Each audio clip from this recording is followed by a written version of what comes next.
All right. Welcome to the Payback Team Training Call. Today is going to be a phenomenal call for you guys. We are bringing on Riyad Morsali. This guy is a friend of mine. He's a two-time Hall of Fame producer with FFL. And get this, he's been with FFL for 4 years now. But get this, before he did this, he was in another sales type business. I'm not quite sure what that is. I'm sure you'll share with us here in a minute what that is, Riyad. But before that, what he made his living off of was playing poker. Playing poker. So somehow he got from poker to a Hall of Fame agent in FFL. So we're going to bring him on and let him tell us about that. So Riyad. I played poker online for a living for about 10 years of my life. It was from, I want to say the age of 7, it's probably a little longer than 10 years, but 17 to like 28, 29, something like that. So I had started playing in person a little bit, and then I graduated to online where I just mainly played. It was usually like 12 tables at once that I was able to play. I did very well at that. It's kind of similar to this, where you're just sitting at a computer all day making phone calls, except where I was just clicking my mouse all day playing poker. So that got shut down in 2011 on, let's see, it was tax day. They called it Black Friday. The U.S. government literally shut it down for people in the United States only because all of the websites that you could play on were overseas. So they couldn't regulate the taxes. So they just like literally shut it down. So I went from making multiple six figures, waking up one day to not having a job at all. So I was in like panic mode because I had bought a house, I'd bought a nice car, I had all this stuff, and now I couldn't make an income. Right. So I started searching for jobs, what I was going to do next. I did a few just random type jobs, I think it was a bank teller. I worked at like a massage envy for like 7 months as an assistant manager. I just did whatever I could to make ends meet. And then finally I found my first sales job, which was in travel. So I started at a travel company selling vacation packages, basically. So cruises, resorts, hotels, all that stuff. And that was my introduction to sales, and that was all phone sales. So I did that for 6.5 years, and it was, I was doing well at it, like six figures. My last year, I think I did 150, which is not a bad living, right? But I felt like I was plateaued and I wasn't really going to go any further than that. And I'm a big proponent of getting better every single day. And if I don't feel that way, I start to feel stagnant and just don't feel good about myself. So I started looking at other avenues to kind of start my own business. I dabbled in e-commerce a little bit, which I quickly found that I'm more of a people person. I don't like to be in the background doing selling stuff, but I found FFL through a friend's social media post. I think they were posting on Instagram, and they were talking about how they helped someone out 45 minutes. They sat down with them and were able to make like $1,500. So that's what attracted me first. And that was when we were going in the home. I've been with FFL almost 5 years now, but that's when we were going in the home. So I reached out to them and said, hey, what are you doing? Like, I'm in sales. I do really well, but in 45 minutes, I can't make 1,500 doing what I'm doing. So what are you doing? And I honestly didn't believe it. It sounded too good to be true. So I asked to see bank statements. Sure enough, I see all the deposits from, all the major companies, Mutual, Transamerica, all those. And I just said, hey, how do I get started? And I started studying for my test. I actually dragged quite a bit with the testing. I know we tell people like it usually takes a couple weeks, but I think I took 2 months to get it done because I was juggling my job. I came into this with a plan to get out of my job because I knew I hated it. I knew I needed to come up with a plan to actually make it happen. And I started doing FFL part-time at night and on the weekends. And my first week and a half, I wasn't feeling part-time. So I went back to my job and I said, hey, I need to put in 2 weeks of PTO. I never took PTO. So I put in 2 weeks of PTO and I worked 12 to 13 hours every single day for those 2 weeks. I was able to replace my income at my job. I had more PTO, so I was like, let's use the PTO because I'm going to have to use it anyways, and I want to make sure that this is real. So I put in another week of PTO, went hard again, and I made even more, and I went back and I quit my job. And then I've been doing this full time ever since. So it was February of 21 is when I started. Wow. So yeah, that's it. The rest is history. The rest is history. Now you're a two-time Hall of Fame producer. So what was it Yep. like? What year did you hit Hall of Fame? Was it the first year or the second year? Nope, it was the second year. So first year, from basically because February was still like it was that part time, like just did my first week and a half, and then I put in 2 weeks of PTO. So that was kind of part time that February month. So I would say March was my actual first full time month. From March to December, I did 305, and then the next year is when I kind of figured it out what I needed to do because I had some good months. I was doing 30 to 40 grand a month when I started. So I just figured I needed to just boost a little bit and stay consistent with it. And I would get there with Hall of Fame. So the second year, did you when you went into January on that second year after doing 305, did you know in your mind that you were going to hit Hall of Fame? Or was it kind of Yeah, I like, already you know knew. what, I'm going to go for it and see how it works out? No. I already knew. I knew exactly what to do, and I had a plan of how many, how much I needed to spend on leads weekly, how many appointments I needed to do.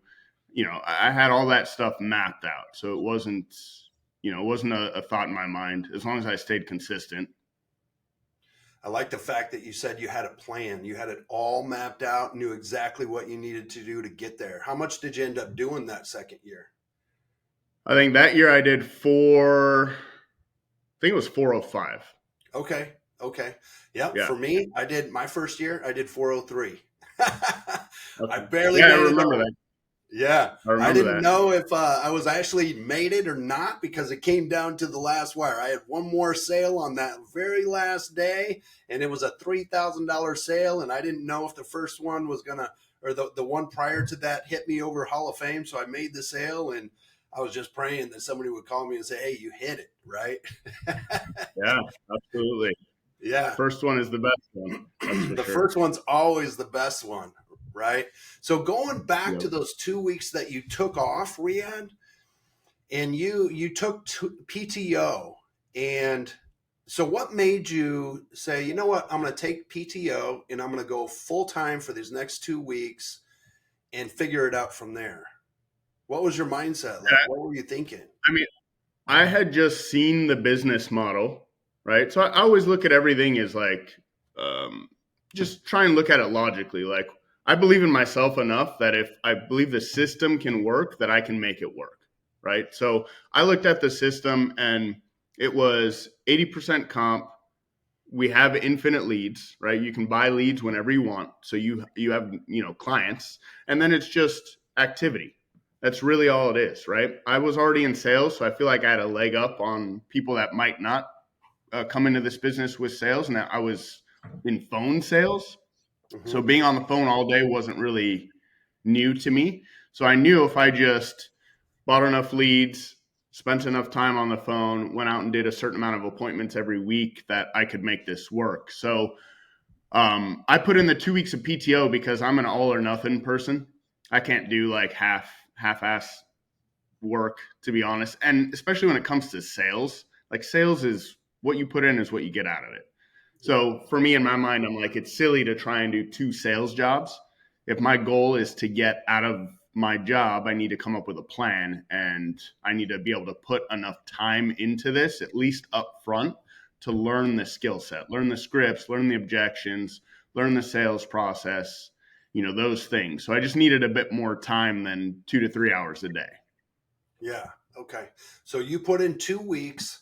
Now, when you put in 2 weeks, was it like 9 a.m. to 9 p.m. or was it like, 9 to 5? What were you doing during those 2 weeks? No, it was like 8 a.m. to 9 p.m., sometimes 9:30.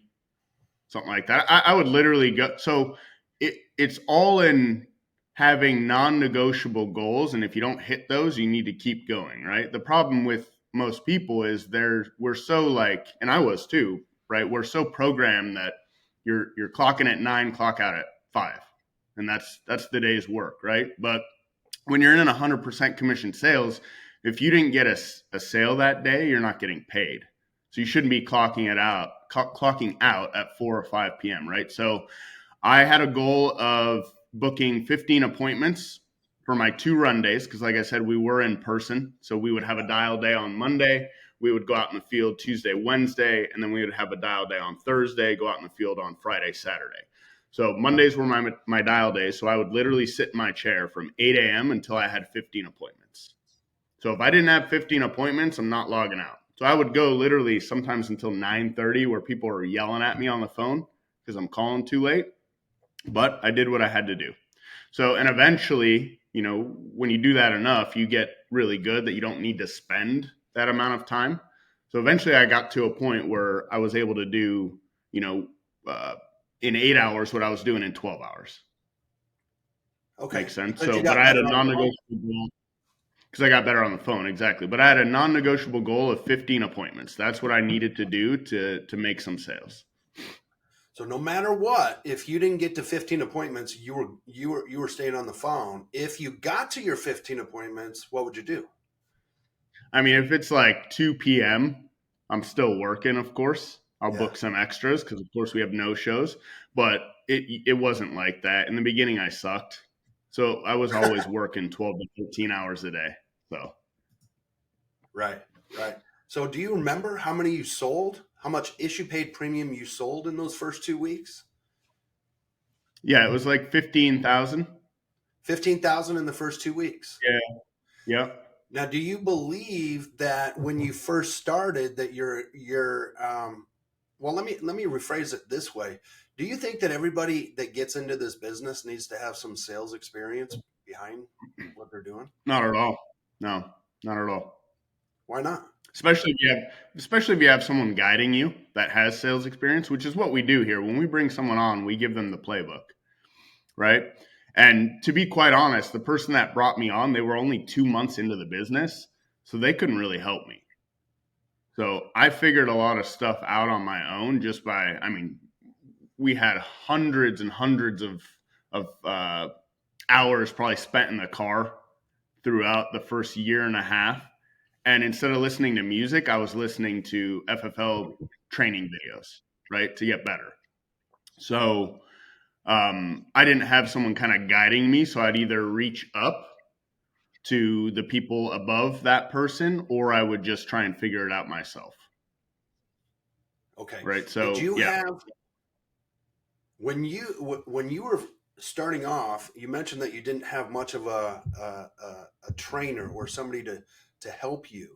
So what did you do if you didn't know which carrier to write, or if you didn't know which product in that carrier to write?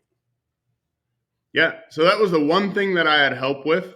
So, and we did it way different than what we do now. Now you Yeah. have the underwriting genie, we have toolkits, we have all the, like, you have Life Center, we have all these tools that you can use. So it's a lot easier. But the way that I was taught and the way that we did it back then was when you're sitting with a client, you basically tell your client, hey, I just want to get a second opinion from a senior underwriter to make sure I'm doing the best job for you. And you would literally pick up your phone and you would call whoever brought you on, and you would say, hey, I'm sitting here with Sean Simpson. He's 50-year-old, non-smoker. He's got high blood pressure, diabetes. He's taken lisinopril and metformin. I think I should go with Americo. What do you think? Right? And if I was wrong, they would tell me what to go with. And then I would just play it off like, oh, that's exactly what I was thinking. Thank you. And I would get off the phone. Or they Yeah. would say, yeah, go Americo. You're correct. And that's Yeah. how we did underwriting. Okay. Yeah, I remember that as well. Doing in homes, that way the trainer didn't want you to lose credibility with the client, right? And Yep. so they told us to say, hey, this is um, I forgot the verbiage that you said now. That's exactly what I was thinking. Yeah. Yeah. Yeah. Yep. Just play So it off. so you're not doing in-homes anymore, right? You're doing telesales? Yeah, I'm doing full telesales. I've been doing telesales for it's probably 3 years now, to be honest. My first year and a half was in the field. Did you transition slowly into telesales or did you just go full bore? At first, just because I knew I had phone sales background, like I didn't think it would be that big of a transition. So I went full steam ahead with when we first started promoting it. I went full steam ahead with telesales, and I remember because I was doing 40,000 a month issue paid. My first month over the phone, I did 20,000. My second month I did like 23,000, and I was like, I don't like this. Like my closing kind of went down. Like I didn't like losing that much income. So I actually went back in the home for I think 2 or 3 months. And then I saw these people doing 40, 50 plus thousand over the phone. And I'm like, okay, it's doable. I just need to figure it out. I think I need to have some like better structure with it. Yeah. So my second time around, I went just doing like I would in homes. I just did full appointments. I wasn't really one call closing much. I was just setting appointments like I did my in home, and that's when I started to see the same result. I personally do much better with structure than just calling and trying to do a one call close. And back then, I was doing final expense. It's a little different, um, than doing like mortgage or IULs. Hmm. So you did Yep. all final expense back then you transitioned to mortgage protection, and then now Yep. you're doing IULs, correct? Yeah. Yeah. Now, if somebody was to come on here brand new, where would you recommend that they start? So I initially, because I'm building a team as well, I initially thought um, I would just bring people on to show them IULs. Hmm. But I think for me, it wasn't working. And I think it might be a mistake just because IULs are a little more complex than like final expense. And the thing I've noticed, especially for people coming into this and they want to quit their job or they just don't have a ton of income, it's really important for them to get paid very fast, and there's nothing more simple than final expense. Now, it's not what I personally would want them to stick with. I want them to, learn the other avenues and use their whole license. But I think a good starting point is final expense to get people going, just because it's so simple. Yeah. There's not much to it. Hmm. Final expense will also teach you as a new person, the underwriting for different health conditions, right? You start to become a Yep. pharmacist, right? Because you start to learn Yeah. the medicines, what condition they have based off of your medicines, right? With mortgage protection, it's not necessarily like that because you're dealing with younger people, families, husband and wife are together. They need a policy to cover their mortgage if something were to ever happen to them, so that if half of their income disappears, then they can still pay for their mortgage, they can pay for expenses. It kind of supplements that income while things are happening, right? Yep. Now, we're a lot of people in our agency, and I'm assuming your agency as well, Riyadh, are focused on IULs. How do you get a new person to transition into IULs, and what's the benefit of it? Yeah, I think the biggest way, especially if they've been doing final expense already, you're used to your schedule, you're used to the amount of call volume you got to do, you're used to buying leads, you got all the base stuff out of the way. So now you can kind of tackle learning, the complexities of IULs. And if you sell them correctly, they are a little complex. You got to learn a few different things. That way, you're not harming your customer. But I would say the easiest way to transition from it is literally just selling yourself and having them watch you do it. I think that is the best way. I've been doing it with one of my agents recently because they're killing it with final expense. And they're starting to sell some IULs on their own to those types of people that can actually qualify. But I think just having them in a room with you, maybe Zoom one on one, letting them listen to you do your calls is probably the quickest way to have them transition and learn it. Do you have a Zoom that you get on all the time with all of your agents? Every day. Yeah, Yep, it's non-negotiable. that's It's the like way to going into do it. the office. Yeah, same Yep. here. We do too. Yep, we do too. So, what is it? What do you like selling most? Final expense mortgage protection, IULs, or do you just kind of like buy all different types of leads, or do you stick with like one type of lead? What is your preference? I focus on one thing at a time. That's why I did my first year and a half final expense, and then I did 2 years of mortgage, and then since last December I've been doing IULs. But I'm a more like I like to focus on one thing at a time. I Hmm. can't be all over the place with it just because I would have squirrel syndrome. But uh, right now I'm doing IULs because I love the aspect of the whole Swiss Army knife is the easiest way to say it. The Hmm. fact that they can have life insurance, living benefits, and they can build for the future is just such a solid product, right? And it's the conversations are just different. And I enjoy that because you're really helping people cover like all bases, right? Hmm. I love doing mortgage protection, but a lot of the time, you're having to do equity protection, which is just a whole life policy covering a certain amount of months, right? So, but I mean, truthfully, people need all sorts of life insurance, so I don't mind it. I'm just at that phase where I'm learning IULs and annuities now. I could sell anything and it wouldn't matter to me, Yeah. That's the you great know. thing about this business is that, we start here. But in this business, there's so much knowledge about different types of life insurance that we can literally, as long as we study every single day, we take our knowledge from here and go all the way up to here.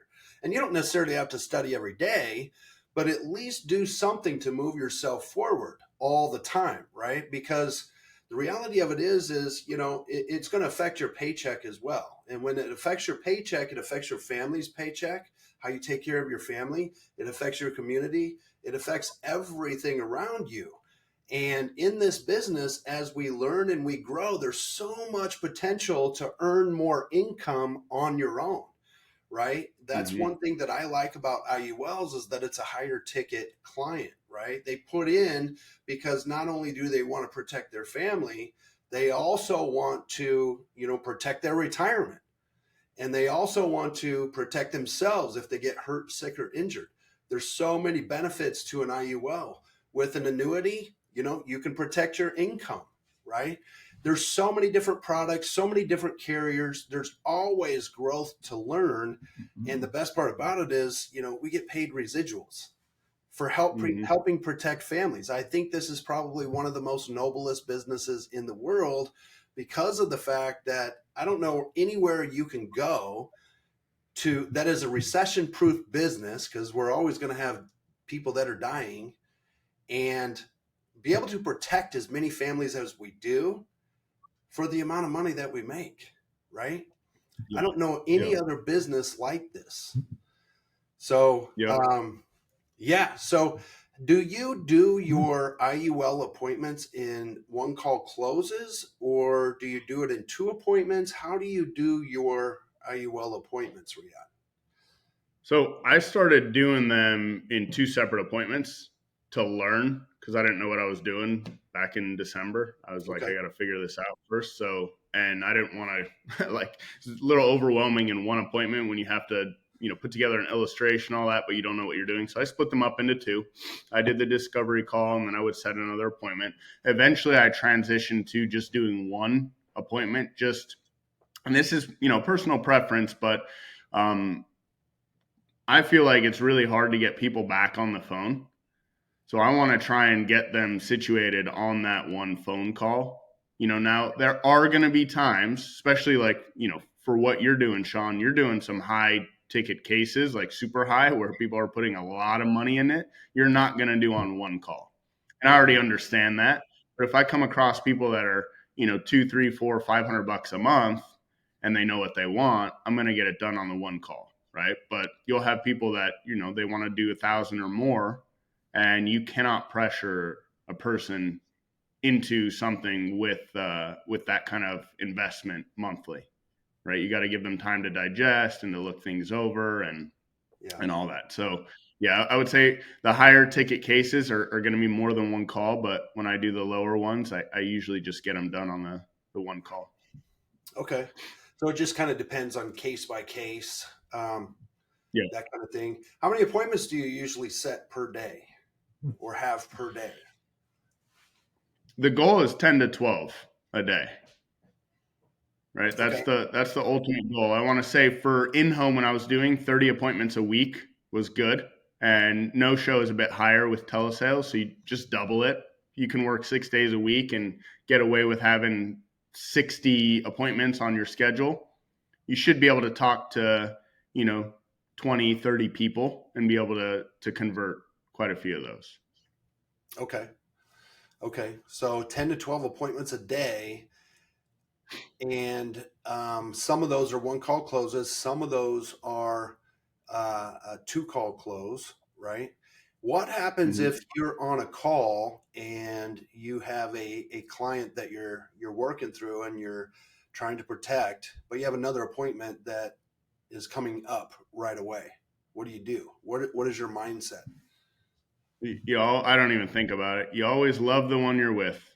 If Love you the have one you're someone with. on the phone if you have someone on the phone that's wanting your help and they're talking to you and you spend the time with them, and then you just call I just call my next appointment. Most of the time it could be like 30 minutes late, 45, an hour late, and I just go with it. I don't even mention that I'm late. And a lot of the time they won't even say anything, right? And then you have to account for a lot of appointments will no show.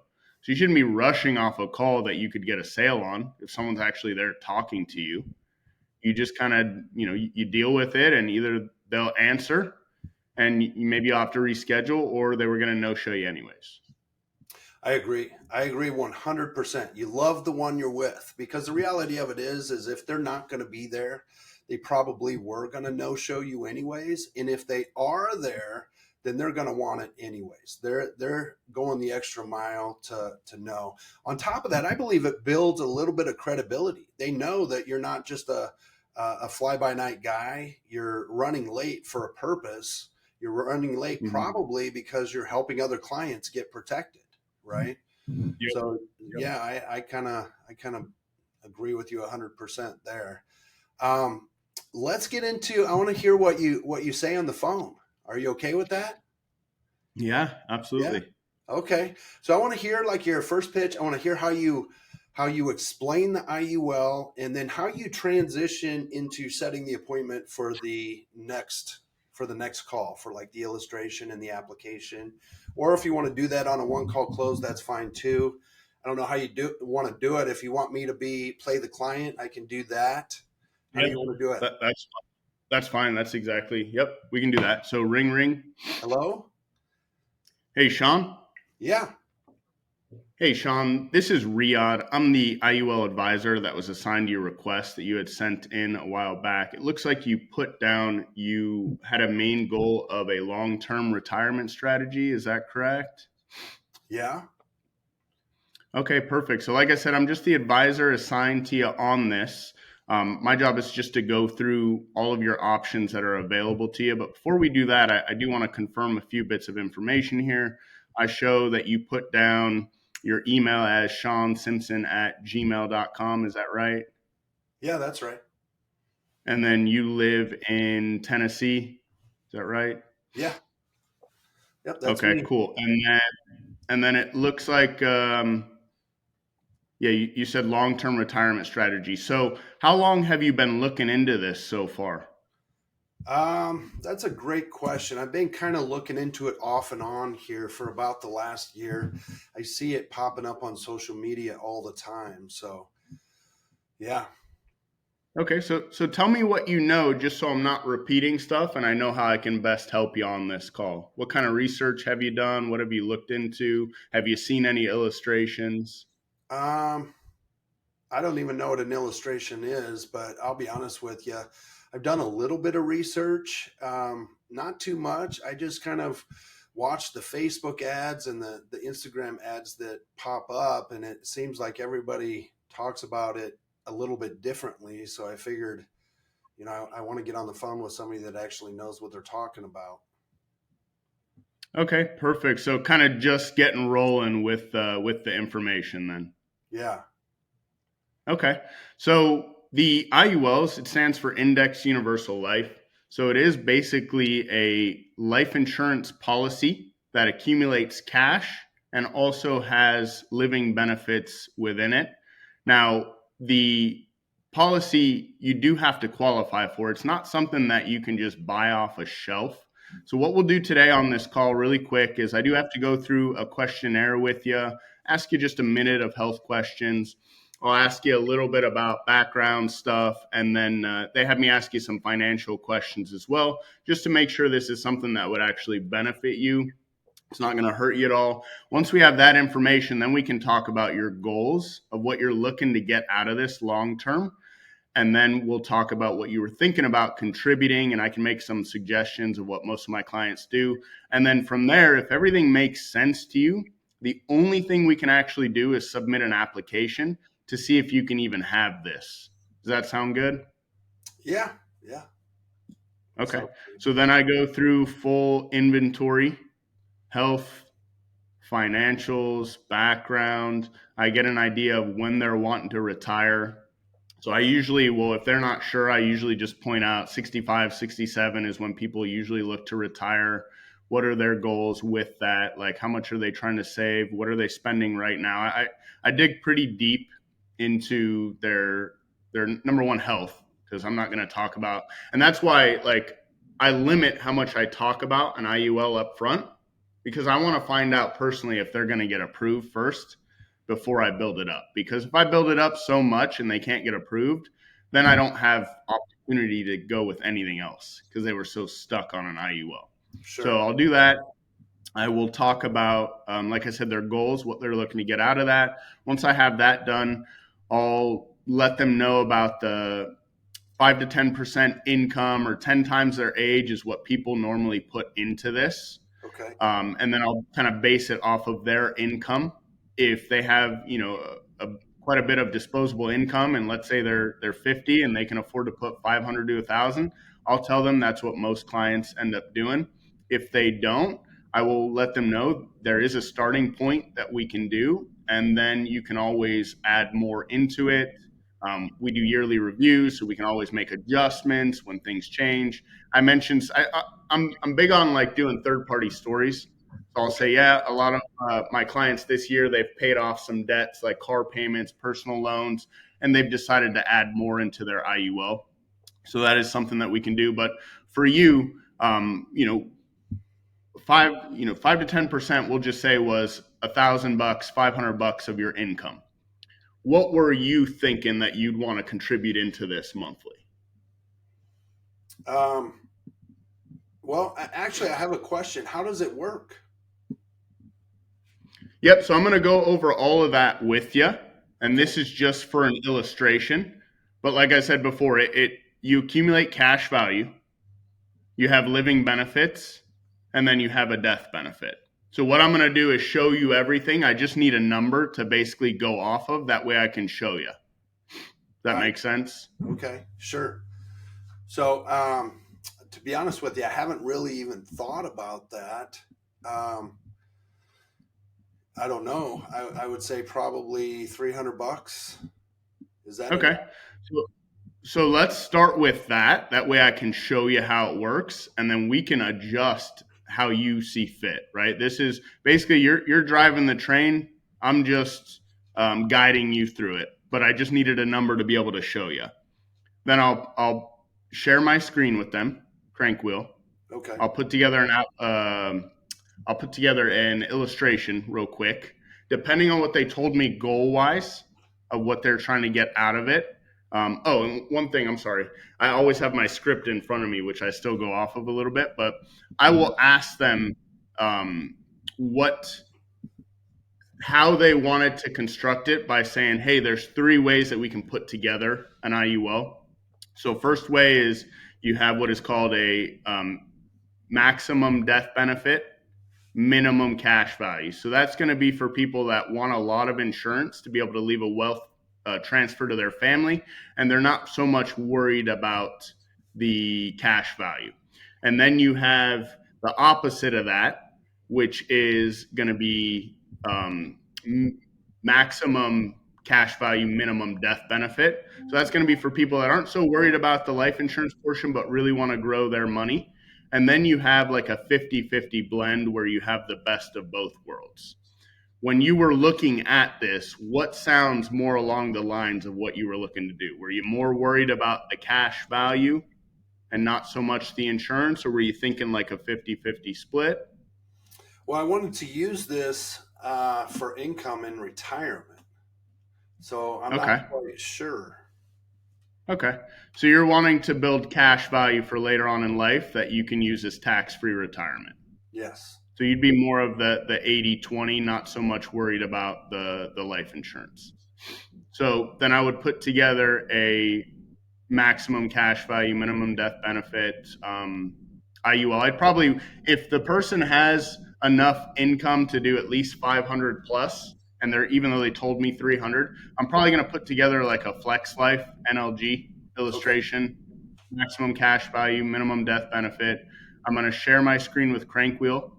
I'm going to um, basically pull up the illustration. I keep it very simple. I'm only showing them like 4 to 5 pages of the illustration. So you have the first page that shows the contribution amount, shows the life insurance, and it shows the living benefits. So I'll go over that briefly with them. And then I move down to the percentages on the market and the IUL, so I can show them the difference between money in the market and an index. So I show them, and I actually highlight, like I'll show them 2006 where the market was up like 13%. I'll show them, hey, everyone won. But then I'll highlight 2008, which was a really bad time. The market crashed. A Yeah. lot of people were foreclosing on their homes. Say, hey, you probably remember that. And I'll actually ask them, how much was the market down? And I'm highlighting as I go through, and I have them tell me 38%. So I say, okay, that means if you had 100 grand in your 401k that year, you lost $38,000. So quite a big hit, right? Now look at the IUL. You have your money in an index. How much did that lose? And they say 0%. And I think that's one of the big selling factors of an IUL when you show people that their money is protected and they're not going to have any market loss. That is probably one of the points where they're sold. Then after that, I'll move down to the actual illustration, the year by year. And I'll point out that the company likes to do conservative 6.45% or whatever it's illustrated at. And I'll show them across the board, how much insurance they're getting, what they're paying, what's going into their accumulated value, what they can access. And then I'll make sure to let them know this is not some sort of get rich quick. This is something you want to have your money in there, minimum 5, even 10 years before you even look to take anything out, because you're going to have compounding interest. So I'll start to go down in 10-year blocks. This is what you would put in over 10 years. This is what they illustrate you at that 6.45%. You'd have this amount. Now, if you ever needed to take a policy loan off of this, that middle column is what you can pull out.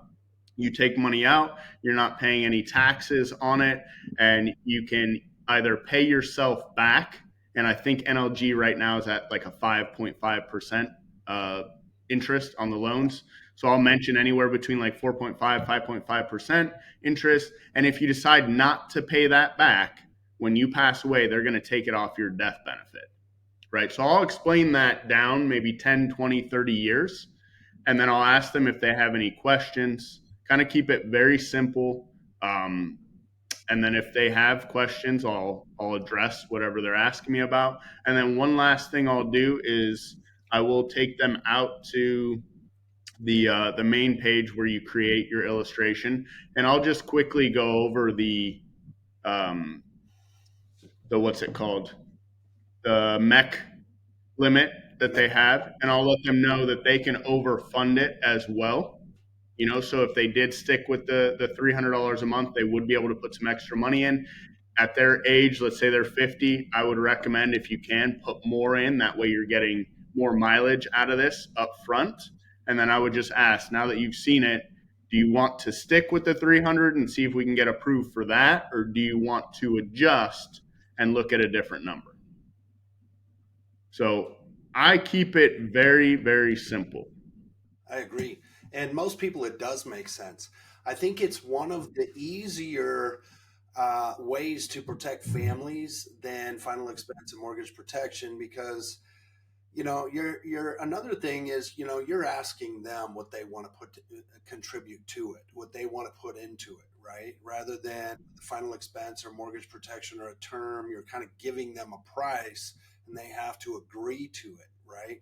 Here they're just telling you. So I mean, they're telling you, yeah, I want to pay this, right? Which makes it a lot easier as well, right? You buy leads, you get a huge return on investment for the leads that you get. And man, I really feel like this is one of the best businesses in the world. I mean, you sacrifice a good 5 years of working your tail end off. Maybe you sacrifice a few birthday parties, a few invites that your family or friends invited you to for the next 5 years. You can set yourself up for some good quality passive income for the rest of your life, right? Best business in the world. Riyadh, thank you for coming on here. This is going to go on my YouTube page. If somebody wants to get a hold of you and possibly work with you, how do they get a hold of you? You want them to call you, go to your Instagram, email you? Go ahead, share it, whatever you want. Awesome. Thank you, guys. Thank you so much. Riyadh's dog is barking. He's like, it's time to get off the Zoom. All right. You guys have a wonderful day. No problem. You guys have a wonderful day. We're going to be on Telesales Dojo right now. You guys want to jump on there? Come on there. We're going to be setting appointments, running deals, running leads, running everything. I have appointments today. I'm going to be running on there. So you guys have a wonderful day. We'll see you on telesalesdojo.com.